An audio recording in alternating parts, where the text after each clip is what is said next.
हेमंत भस्मे, इनका सवाल ऐसा है कि एक्यूप्रेशर ये ट्रीटमेंट जो होती है उसके कोई फ़ायदे होते हैं क्या। देखिए, वर्ल्ड हेल्थ ऑर्गेनाइजेशन ने ऑल्टरनेटिव मेडिसिन इसमें कई थेरेपीज को मान्यता दी है, उसमें एक्यूप्रेशर ये भी है। अभी एक्यूप्रेशर के फ़ायदे मिलते हैं कि नहीं? हाँ, डेफिनेटली मिलते हैं।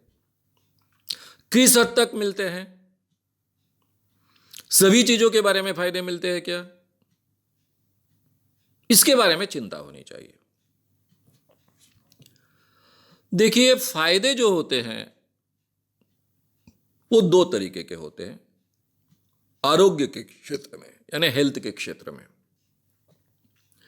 एक शारीरिक जो आप पर बीमारियां हैं या बाकी चीजें हैं उसके बारे में फायदे मिलने वाले, और दूसरे साइकोलॉजिकल फायदे मिलने वाले, जिसमें साइकोलॉजी का रोल महत्व का होता है। अब साइकोलॉजी का रोल जिसमें महत्व का होता है उसमें तीन हिस्से हैं। एक, साइकोलॉजिकल जो बीमारियां होती है वो ठीक करना। हमको गुस्सा आता है, साइकोलॉजिकल बीमारी है। हम चिड़चिड़े हो जाते हैं, साइकोलॉजिकल बीमारी है। हम बहुत टेंशन लेते हैं, साइकोलॉजिकल बीमारी है। तो साइकोलॉजिकल बीमारियां ठीक करना। जो साइकोसोमेटिक बीमारियां हैं, यानी जो साइकोलॉजिकल कारणों से शरीर पर परिणाम करती है, ऐसी बीमारियां जिनको हम कहते हैं साइकोसोमेटिक। ये साइकोसोमेटिक बीमारियों में जो हमको फिजिकल बीमारियां लगती है ऊपरी तौर पर, वो होती है, जैसे डायबिटीज़ है, हार्ट डिजीज़ है, ब्लड प्रेशर है, स्किन डिजीजेस है, जो शरीर पर दिखती है, गंभीर बीमारियां लगती है, होती भी है, लेकिन इनका ओरिजिन साइकोलॉजिकल होता है, या फिर साइकोलॉजी इसमें बहुत महत्व का रोल प्ले करती है। इसको हम कहते हैं मनोकायिक बीमारियां, साइकोलॉजिक यानी साइकोसोमेटिक बीमारियां कहते हैं।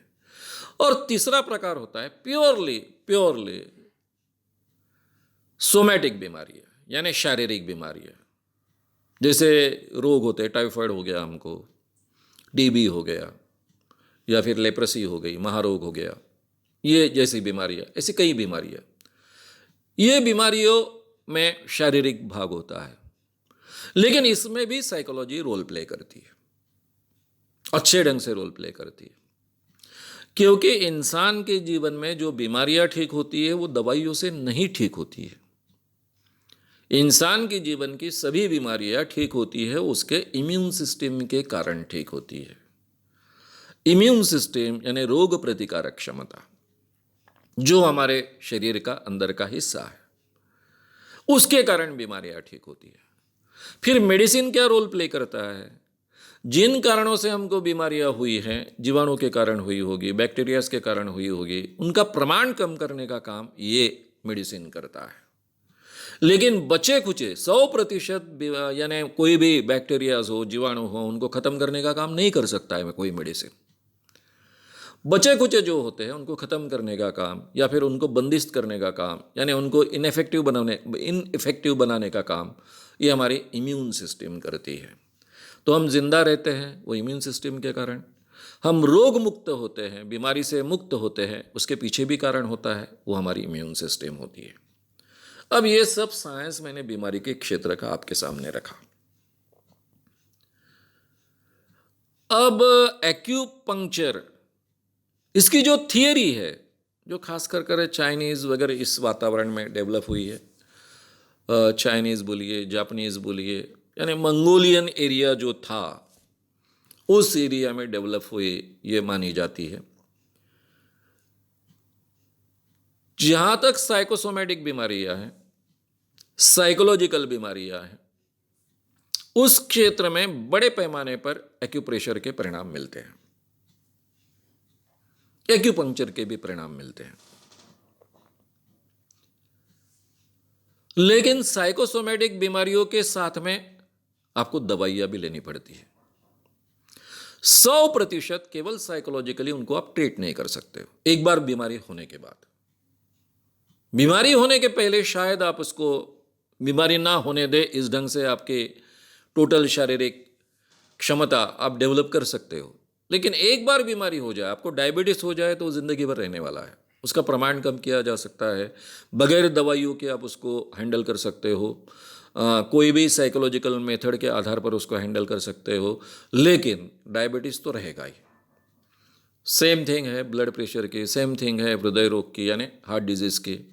जो साइकोसोमेटिक बीमारियां होती है, एक बार आपको हो गई कि उसके बाद में वो रहने वाली है, लेकिन उनको बहुत अच्छे ढंग से मिनिमाइज़ करने का काम, उसका परिणाम कम करने का काम ये साइकोलॉजिकल मेथड से हो सकता है। उसमें एक्यूप्रेशर मदद कर सकता है, एक्यूप्रेशर उसमें इफ़ेक्ट दे सकता है, लेकिन सोमैटिक बीमारियों के बारे में ज़्यादा परिणाम नहीं मिलते हैं। ये सभी थेरेपीज़ के बारे में मुझे बहुत अपडेटेड रहना पड़ता है। मैं खुद हिप्नोथेरेपी सिखाते आया हूँ। हिप्नोथेरेपी में क्या परिणाम मिल सकते हैं ये बहुत ही बारीकी से सामने रखते आया हूँ। क्या परिणाम मिल नहीं सकते हैं, उसकी क्या मर्यादाएं, ये भी मैं बहुत ताकत से सामने रखते आया हूँ। और ये विषय लोगों को सिखाते वक्त मेरे स्टूडेंट्स में बड़े पैमाने पर, यानी ये जो वर्कशॉप में चलाता हूँ जिसमें सी कोर्स होता है, इन डेप्थ हिप्नोथेरेपी का कोर्स होता है, उसमें काफ़ी बड़े पैमाने पर पोस्ट ग्रेजुएट डॉक्टर्स आज तक सम्मिलित हुए। अब वो विषय के वो तज्ञ होते हैं, उनको उस विषय का, उस ब्रांच का बहुत अच्छा ज्ञान होता है। तो इसलिए मैं कोई भी अनसाइंटिफिक बात तो उनके सामने रख नहीं पाता। हमेशा मुझे अपडेटेड रहना पड़ा, सबके सामने बहुत साइंटिफिक बातें रखनी पड़ी। जो पॉसिबल है, नहीं पॉसिबल है, वो बहुत ही स्पष्ट तरीके से मुझे रखना पड़ा।